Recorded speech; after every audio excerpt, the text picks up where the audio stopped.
Hello everyone, my name is Harmony and I am from Florida. I live in north central Florida, which is pretty much the middle of the state. It takes me about an hour to get to a beach on either side of the state.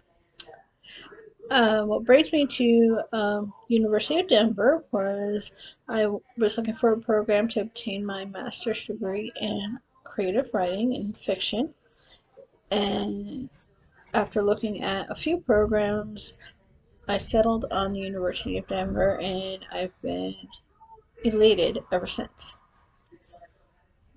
My preferred genre of creative writing is fiction, and I do a lot of horror genre writing because it's what I really like, honestly. So, an excerpt from something that I've written recently is called The Cabin. Her breathing was labored as she ran through the forest. She ducked into a bush to catch her breath. She listened carefully for his footsteps. Come out, wherever you are, baby girl," he shouted into the woods. "I have eyes everywhere. Don't think I don't know exactly where you are." She heard a branch snap to her left. She put her hands over her mouth to stifle a scream, tears streaming down her face. The darkness of the night kept her from seeing where he was. She crawled out of the bush. She looked all around her. She did not see him. She ran again. Her bare feet were sliced open by the branches. The skin on her legs and arms were torn open by the bushes smacking against her as she ran from him. "I just have to get to the road," she thought to herself. "If I get to the road I will be safe. Someone will stop. Someone has to stop." She listened for footsteps behind her. She heard nothing.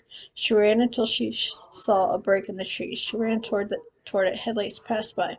She ran out into the road as headlights lit up the black pavement. She waved her arms at the car. "Stop! Please stop!" she screamed. The car began to slow down as a loud pop sounded from behind her.